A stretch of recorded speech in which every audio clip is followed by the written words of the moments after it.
Hello everyone, Deepti this side. हम continue करते हैं अपनी NCERT series by notes. Last video से हमने स्टार्ट की थी क्लास 6 की हिस्ट्री, जिसका चैप्टर फर्स्ट हमने ऑलरेडी फिनिश कर लिया है। आज हम डिस्कस करेंगे इसी बुक का chapter 2 and the name of the chapter is on the trial of the earliest period. इसके अंदर हम अपनी हिस्ट्री जो स्टोरी पढ़ रहे थे अबाउट द हंटर गैदरर्स, उसी को कंटिन्यू करते हैं। अब देखिए क्या था कि अराउंड 2 मिलियन ईयर्स एगो, कुछ 2 मिलियन ईयर्स साल पहले जो लोग रहा करते थे उनको एक नाम दे दिया गया था।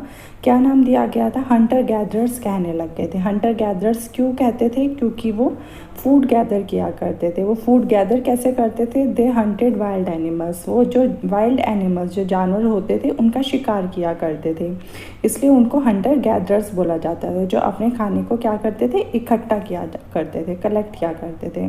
अब देखिए 2 मिलियन ईयर्स एगो क्या नाम दिया गया था? उन्हें बोला गया था हंटर गैदरर्स। क्या बोलते थे उनको? Hunter gatherers. Next, to hunt animals or catch fish and birds, they need to be alert, quick and have lot of patience of mind. होता क्या था कि उन्हें हंट करने के लिए या फिर उनको पकड़ने के लिए, उनका शिकार करने के लिए, टू हंट एनिमल्स, और फिशेस जो होती थी उनको कैच पकड़ने के लिए या फिर बर्ड्स को पकड़ने के लिए, जो ह्यूमन बींग थे, जो उस टाइम पर जो पीपल्स थे, उनको क्या रहना पड़ता था? बिल्कुल अलर्ट रहना पड़ता था और क्विक रहना पड़ता था। मतलब ये नहीं था, उनको अपना ध्यान एक तरफ बिल्कुल कंसंट्रेशन रखना पड़ता, प्रेजेंस ऑफ माइंड होना चाहिए था उस टाइम पर उनके पास। अदरवाइज़ क्या हो सकता था, क्या कंडीशन हो सकती थी कि जो हंटर गैदरर्स थे वो जो शिकार करने गए हैं वो खुद अपना शिकार ना करवा ले। हंटर गैदरर जो होते थे ये शिकार करने गए हैं एनिमल्स का, ठीक है, तो इनको अपना माइंड एकदम बिल्कुल कंसंट्रेट रखना पड़ता था और बिल्कुल अलर्ट रहना पड़ता था कि कहीं एनिमल जिनका वो शिकार करने गए हैं वही पलट के उनका शिकार ना कर लें, ठीक है।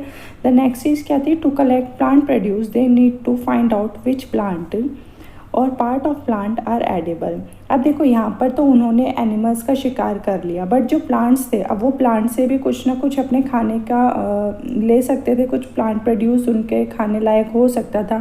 तो ये चीज़ भी उन्हें पता लगानी थी कि जो भी पार्ट वो खाएंगे प्लांट का, क्या वो उनके खाने के लायक हैं, क्या वो चीज़ एडिबल है या फिर वो चीज़ पॉइजनस है, ठीक है। तो ये चीज़ पता करनी पड़ती थी। नेक्स्ट देखिए, हंटर गैदर एक जगह से दूसरी जगह मूव करते थे।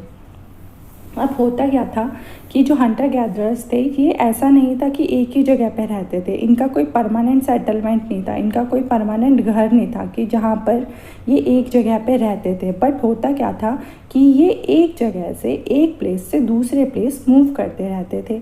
अब इनको ऐसे क्या ज़रूरत पड़ी थी कि इनको बार बार मूवमेंट करनी पड़ती थी, ठीक है। तो इसके 4 रीज़न्स बताए गए हैं। पहला रीज़न क्या था कि मान लीजिए अगर एक ये प्लेस है, यहाँ पर जो हंटर गैदरर्स है वो यहाँ पर रह रहे हैं, ठीक है।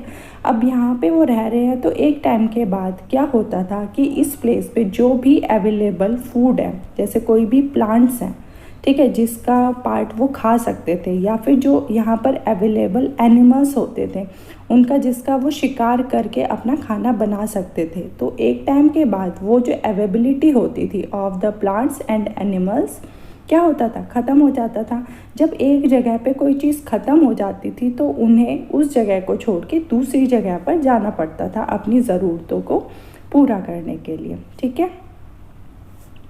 नेक्स्ट देखिए क्या था, जो एनिमल्स होते थे वो अपने शिकार के लिए इधर उधर जाते थे। अब जो एनिमल्स होते थे वो भी तो अपना पेट भरने के लिए शिकार करते थे। जिस तरीके से हंटर गैदरर्स अपनी ज़रूरतों को पूरा करने के लिए वाइल्ड एनिमल्स का शिकार किया करते थे, उसी तरीके से ये जो वाइल्ड एनिमल्स है ये other animals and plants, other animals या फिर बर्ड्स का शिकार करते थे अपनी भूख को मिटाने के लिए। इस तरीके से एक पूरी चेन हुआ करती थी, ठीक है।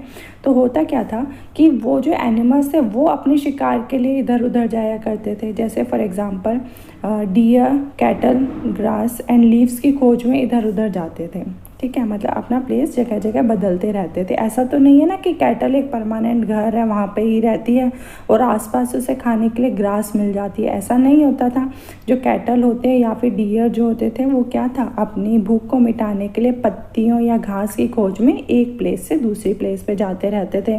तो जो गैदरर्स होते थे, उनको शिकार करने के लिए इनके पीछे पीछे जाना पड़ता था। तो मतलब ये था कि एनिमल्स, ऐसा होता था कि ये ग्रास है, इसके पीछे एनिमल्स हैं और इसके पीछे कौन हुआ करते थे, हंटर गैदरर्स हुआ करते थे। तो इस तरीके से ये एक पूरी चेन चलती थी।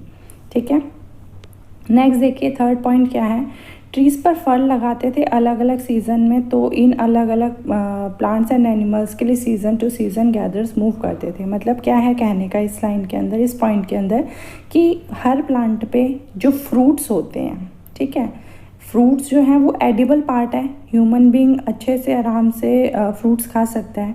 बट हर प्लांट का एक अलग टाइम होता है, हर अलग मतलब सीज़न में उसके ऊपर फ्रूट्स आते हैं। ठीक है, तो कहीं पर होता है कि किसी प्लांट में विंटर में फ्रूट आ रहे हैं, ठीक है, कि कहीं होता है कि किसी प्लांट में मार्च या अप्रैल के टाइम पे फ्रूट आता है। कुछ ऐसे प्लांट्स होते हैं जिसमें जनवरी के टाइम में फ्रूट्स आते हैं। तो मतलब क्या है, महीना जो ये मंथ्स हैं वो चेंज हो रहे हैं। तो होता क्या था, इस वजह से भी उनका एक कहीं ना कहीं ये रीज़न रहता था मूवमेंट के लिए। ठीक है, नेक्स्ट क्या रीज़न था, वाटर। सबसे ज़रूरी क्या होता था, वाटर। हमने देखा ये हंटर गैदरर्स हमने फर्स्ट चैप्टर के अंदर देखा था, जो हमारी ये रिवर थी, नर्मदा रिवर। ठीक है, नर्मदा रिवर के आसपास कुछ सेटलमेंट या कुछ ऐसे रिमेन्स मिले जिससे पता चलता है कि हंटर गैदरर्स जो थे वो यहाँ पे आसपास कहीं रहते थे। ठीक है, तो यहाँ रहने की वजह क्या थी, वाटर था, क्योंकि नदी के आसपास अगर ह्यूमन बीइंग रहेंगे तो उनकी पानी की ज़रूरत जो होगी वो आसानी से पूरी की जा सकती है। तो क्या होता था कि कुछ जो नदियाँ होती थी आसपास वो पेरेनियल होती हैं और कुछ रिवर होती है सीजनल होती हैं। मतलब कुछ नदियों के अंदर तो पूरा 12 मंथ्स वाटर होता है। जैसे एग्जांपल हो गया गंगा, गंगा कभी सूखती नहीं है, ठीक है ना। तो ऐसी रिवर होती हैं। पर जो लोग ऐसे सीजनल रिवर के आसपास रहते थे, मतलब जिसके अंदर अगर बारिश हुई तो उस नदी में पानी है और अगर बारिश नहीं हुई तो उस नदी में पानी नहीं है। तो इस टाइम पे क्या होता था, अगर मान लीजिए किसी एरिया में पर्टिकुलर एरिया में बारिश कम हुई है या फिर बारिश नहीं हुई है, तो वो नदी क्या होती थी, सूख जाती थी। तो जो आसपास लोग होते थे उन्हें अपनी ज़रूरत पूरी करने के लिए इस जगह से पलायन करना पड़ता था, उन्हें दूसरी जगह पे जाना पड़ता था जहाँ पर उन्हें ईजीली पानी अवेलेबल हो सके। ठीक है, नेक्स्ट देखिए, archaeologist have found something Hunter gather made and used. Archaeologist कौन होते हैं, आर्कियोलॉजिस्ट वो लोग होते हैं जो हिस्ट्री को पढ़ते हैं बहुत अलग अलग सोर्सेज से। जैसे कि आगे पढ़ेंगे हम देखेंगे क्या क्या होता है। आर्कियोलॉजिस्ट मेनली वो होते हैं हु स्टडी द पास्ट, जो पास्ट के बारे में पढ़ते हैं, जो हिस्ट्री के बारे में पढ़ते हैं। तो जो आर्कियोलॉजिस्ट थे इन्हें कुछ चीज़ें मिली जो हंटर गैदर यूज़ किया करते थे उस टाइम पर। ठीक है, तो क्या इन्हें मिला था आर्कियोलॉजिस्ट को, इनको मिला टूल्स, कुछ टूल्स मिले थे। वो टूल्स किस किस से बने हुए थे, स्टोन से बने हुए थे, वुड से बने हुए थे और बोन से बने हुए थे। किस किस 3 चीज़ों से, ये तीनों चीज़ें आपको याद होनी चाहिए। ये 3 बहुत ही इंपॉर्टेंट है, ये पता होना चाहिए कि उस टाइम पर जो टूल्स थे वो किन 3 चीज़ों से किन 3 चीज़ों से वो लोग बनाते थे।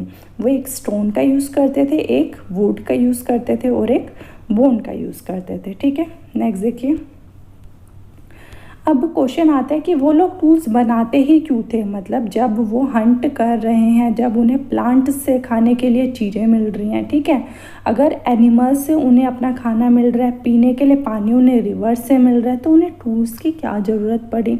अब देखिए, अब यहाँ पे ये रीजंस दिए हुए हैं जिसे हम 1 बाय 1 पढ़ेंगे। वेट एक सेकेंड। ना अब क्वेश्चन आता है, टूल्स यूज़ करते थे हंटर गैदरर्स। अब रीज़न बताना है कि क्यों यूज़ किया करते थे, उन्हें क्या ज़रूरत थी ऐसी। तो फर्स्ट जो रीज़न होता है वो होता है कट मीट एंड बोन्स। जो वो शिकार करते थे एनिमल्स का। अब एनिमल्स का शिकार करने के बाद उसको मीट को काटना तो होता था ना, ये और जो बोन्स मिलती थी उनको काटना होता था।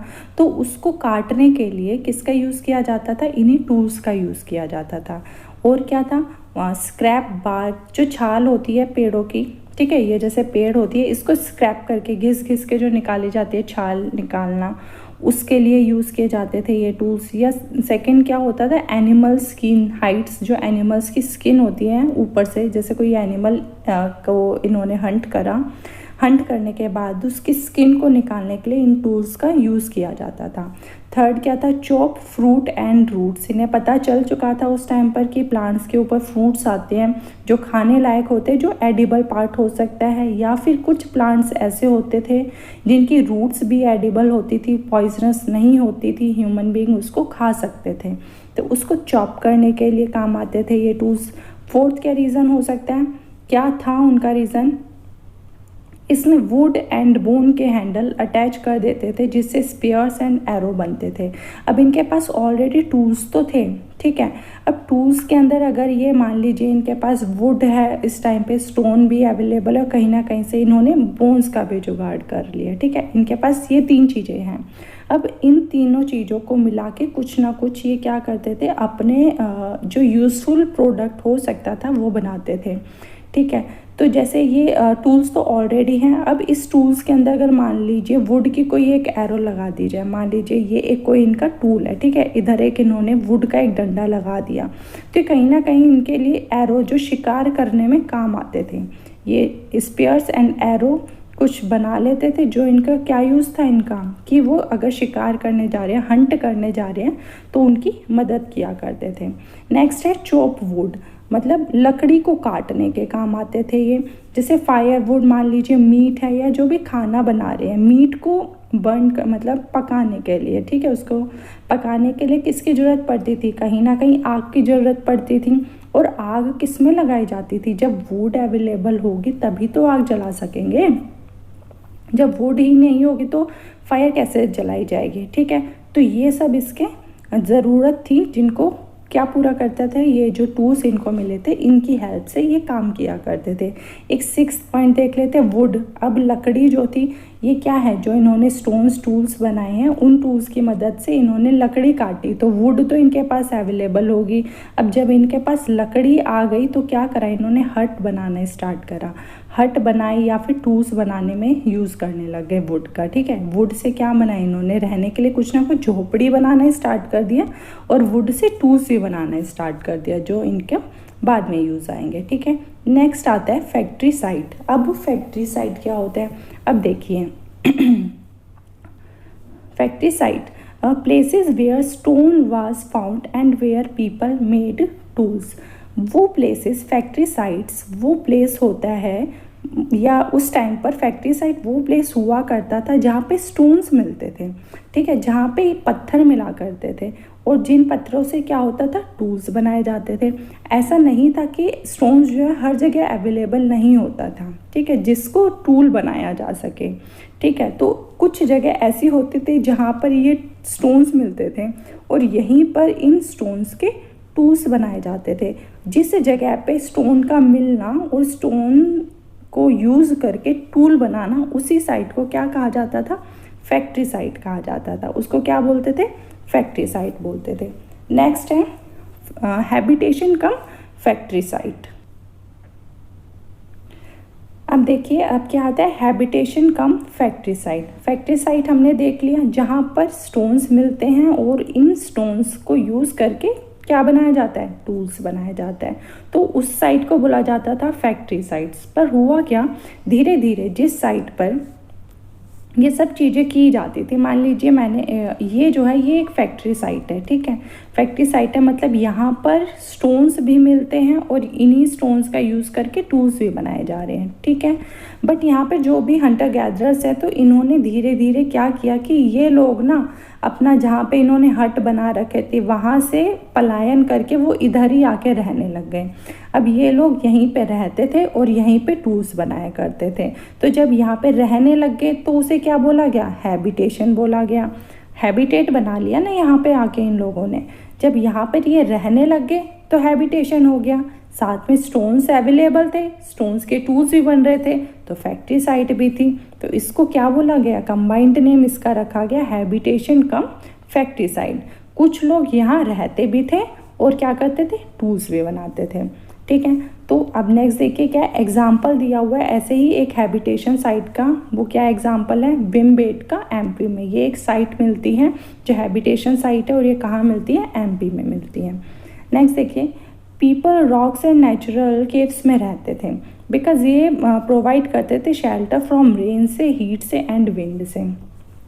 ये जो हंटर गैदरर्स हुआ करते थे, इनको अब रहने की जगह क्या थी इनके लिए, कोई उस टाइम पे कोई मकान या बंगलो तो होता नहीं था ना लोगों के पास रहने के लिए, तो वो रहते कहाँ थे, पत्थर जो होते थे, पत्थरों को वो अपने इन्हीं टूल्स की हेल्प से केव्स बना लेते थे, या फिर नेचुरली जो केव्स पहाड़ों में या पत्थरों के बीच में जो एग्जिस्ट करती हैं वहाँ पे ये रहा करते थे।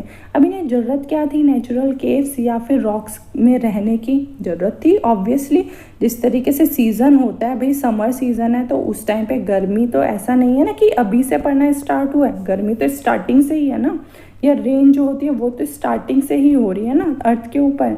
तो उस टाइम पर जो लोग थे उन्हें भी तो सरवाइव करना था इतनी गर्मी में और इतनी रेन में। तो इन सब चीज़ों से बचाने के लिए नेचुरल केव्स इनका एक शेल्टर हुआ करती थी। तो यहाँ पे ये क्या करते थे, एक शेल्टर लिया करते थे, ठीक है।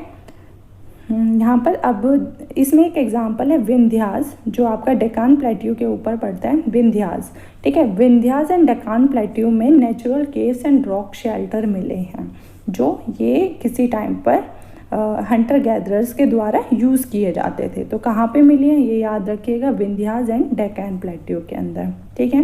नेक्स्ट देखिए, ये रॉक शेल्टर नर्मदा नदी के पास है। तो ये सब जो मिला है ना, कहाँ मिला है, नर्मदा नदी के पास है। ये तो वैसे भी आपको दिख रहा है, जैसे हम अगर southern part of India draw करते हैं, ठीक है, ऐसा कुछ है हमारा साउदर्न इंडिया जो है, तो यहाँ से नर्मदा रिवर जाती है, ठीक। इसी यहीं पर आपका विंध्यास भी है, यहाँ भी क्या है, डेकान प्लेट्यू है। तो ये सब एरिया क्या है, एक तरह से नर्मदा से रिलेटेड है। तो ये जो भी मिले हैं रॉक शेल्टर जो मिले हैं, ये कहाँ मिले हैं, रॉक शेल्टर कहाँ पर मिले, नर्मदा वैली के पास मिले हैं, ठीक है। ओके, आई होप आपको समझ आया होगा आज मैंने जो भी आपको पढ़ाया है। हम वीडियो को यहीं पे स्टॉप करते हैं, इस चैप्टर का नेक्स्ट पार्ट करेंगे हम नेक्स्ट वीडियो में। टिल देन पढ़ते रहिए, अच्छे से समझिए चीज़ों को। Take care and study hard.